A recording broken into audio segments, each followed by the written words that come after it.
भरतपुर के जंगल में कई जानवर रहते थे। उनमें एक गधा भी था। गधे का मानना था कि जंगल में उसके जैसा समझदार जानवर कोई नहीं है। वह हर वक्त उल्टी सीधी हरकतें करता और मतलब की बातें सोचता रहता। कभी कभी उसकी इन्हीं सोचों की वजह से जंगल के बाकी जानवर मुश्किल में पड़ जाते थे। एक दिन गधा हरी भरी घास खा रहा था और खुद से बातें करने लगा। वाह, आज तो मजा आ गया, पेट भर चुका है। अब जरा इस पेड़ की छांव में आराम कर लूं, फिर आगे चलूंगा। ऐसा सोचकर वह पेड़ के नीचे आराम करने लगा और आराम करते करते बेकार के ख्याल सोचने लगा। मेरे जैसा अक्लमंद तो कोई है ही नहीं। मैं हमेशा मुश्किल आने से पहले उसका हल निकाल लेता हूं। मान लो मैं यहां बैठा हूं और जंगल में आग लग जाए तो क्या होगा? मैं तो जिंदा जलकर मर जाऊंगा। तभी उसने जंगल के दूसरे किनारे से उठते हुए धुएं को देखा। अरे, ये तो सचमुच जंगल में आग लग गई। इससे पहले कि आग मुझे अपनी चपेट में ले, मुझे तुरंत यहां से किसी सुरक्षित जगह भाग जाना चाहिए। यह सोचकर गधा घबराकर भागने लगा। गधे को इस तरह दीवाने की तरह भागते देख एक सियार ने उसे रोका। अरे क्या हुआ गधे भाई, ऐसे क्यों दौड़ते जा रहे हो? कोई खजाना हाथ लग गया है क्या? गधे ने जवाब दिया, फालतू बातें मत करो। खजाना नहीं, मैं अपनी जान बचाकर भाग रहा हूं। वो देखो, जंगल में आग लग गई है। यह कहकर वह फिर भागने लगा। सियार ने देखा तो वाकई कुछ दूरी पर धुआं उठता दिखाई दिया। अरे हां, सचमुच आग लग गई है। यह देखकर सियार भी घबरा गया और गधे के साथ दौड़ने लगा। भागते भागते अचानक सियार को कुछ ख्याल आया, कहीं मैं वही गलती तो नहीं कर रहा जो उस कहानी में हुई थी, जहां एक हिरन ने पेड़ से पपीता गिरते देखा और समझा कोई राक्षस आ गया है। फिर सब जानवर बिना सोचे समझे उसके पीछे भागने लगे। नहीं, मैं इस धुएं को देखे बिना यकीन नहीं करूंगा। मुझे पता लगाना होगा कि धुआं कहां से और क्यों उठ रहा है। यह सोचकर सियार धुएं की दिशा में चल पड़ा। कुछ दूर जाकर उसे एक हिरन मिला। हिरन भाई, यह धुआं कहां से और क्यों उठ रहा है? हिरन ने झाड़ी की तरफ देखते हुए कहा, यह धुआं तो झरने के पास से आ रहा है।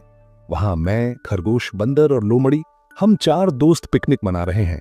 हमने आग जलाकर बाटी चोखा बना रहे हैं। लकड़ियां कम हो गईं तो मैं इधर और लेने आया हूं। लेकिन यह सब तुम क्यों पूछ रहे हो?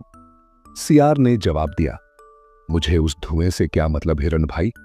वह तो अपना गधा भाई उस धुएं को देखकर घबरा गया। उसे लगा शायद जंगल में आग लग गई है। वह अपनी जान बचाने के लिए दौड़ रहा है। अब तक न जाने कहां पहुंच चुका होगा। हिरन ने कहा, तो तुमने उसे रोका क्यों नहीं? उसे रोकना चाहिए था। उस बेवकूफ गधे ने तो एक पल के लिए मुझे भी डरा दिया था। अगर उसे नहीं रोका गया तो वह दौड़ते दौड़ते सब जानवरों में दहशत फैला देगा।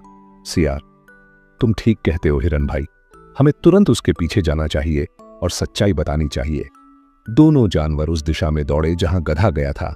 काफी दूर जाकर उन्हें गधा दिखाई दिया। गधा दूसरे जानवरों से कह रहा था, चलो मेरे साथ चलो, जंगल छोड़ दो वरना मारे जाओगे। अगर जान बचानी है तो भागो। सियार ने ऊंची आवाज में कहा, कोई नहीं भागेगा। जंगल सुरक्षित है। यह गधा बेवकूफी की बात कर रहा है। जंगल में कहीं आग नहीं लगी, हम वहीं से आ रहे हैं। हम झरने के पास पिकनिक मना रहे थे।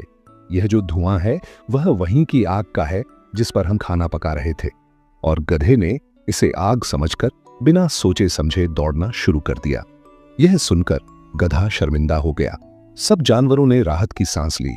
एक जानवर बोला, भाई तुम्हारा यह काम काबिले तारीफ है। समय पर आकर हमें असलियत बताई, वरना हम तो मर ही गए थे डर से। गधा बोला, माफ करना दोस्तों, आज मेरी वजह से सबको परेशानी उठानी पड़ी। मुझे अपनी गलती का एहसास हो गया है। अब मैं वादा करता हूं कि बिना सच्चाई जाने कोई कदम नहीं उठाऊंगा। एक जंगल में हाथी और जंगल के राजा शेर के बीच जबरदस्त लड़ाई हो गई। यह लड़ाई महीनों तक चली और आखिरकार शेर मारा गया। शेर के मरने के बाद जंगल में कोई राजा नहीं रहा। शेर की पत्नी शेरनी अपने 2 छोटे बच्चों को लेकर खतरनाक जानवरों से छिपते हुए एक झाड़ी में रहने लगी। रात को छोटा मोटा शिकार करके बच्चों का पेट भर लेती। समय गुजरता गया। शेर के बच्चे छिप छिप कर रहते हुए बड़े होने लगे।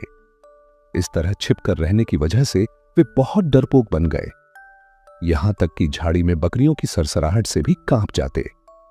मां, मैंने झाड़ी के पास किसी जानवर की आवाज सुनी, तुरंत वहां से भाग आया, नहीं तो वह मुझ पर हमला कर देता। यह सुनकर शेरनी बहुत परेशान होती। बेटा, कुछ ही दिनों में तुम्हें जंगल की बादशाहत संभालनी है और अभी से इतने डरपोक हो। तुम्हारे पिता ने जंगल की भलाई के लिए कई लड़ाइयां लड़ी और मैदान में शहीद हुए। उनका बेटा इतना कमजोर कैसे हो सकता है?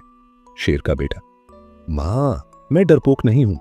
मैं खतरनाक जानवरों से बचकर अपनी हिफाजत करता हूं और यह कमजोरी नहीं, समझदारी है।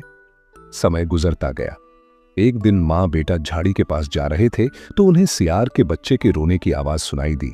शेरनी ने बेटे से कहा, बेटा जाकर देखो, शायद झाड़ी में सियार के बच्चे हों।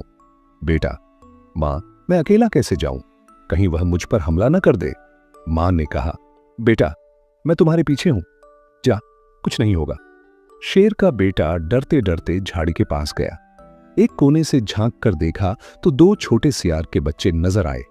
तभी एक बड़ा सियार मांस का टुकड़ा मुंह में लिए झाड़ी की तरफ आ रहा था।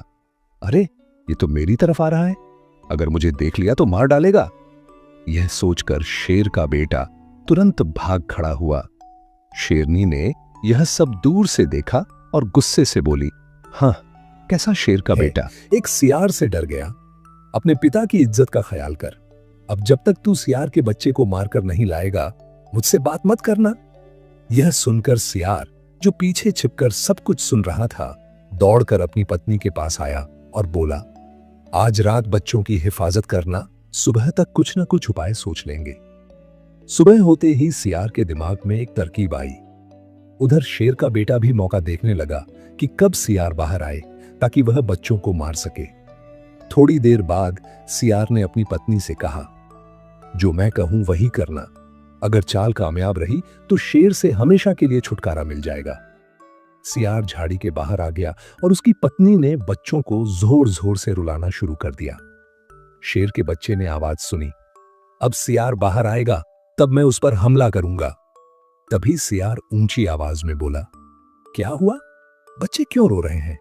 झाड़ी से उसकी पत्नी की आवाज आई, जो शेर तुम कल मारकर लाए थे उसका मांस सड़ गया है, बच्चे ताजा शेर का मांस मांग रहे हैं।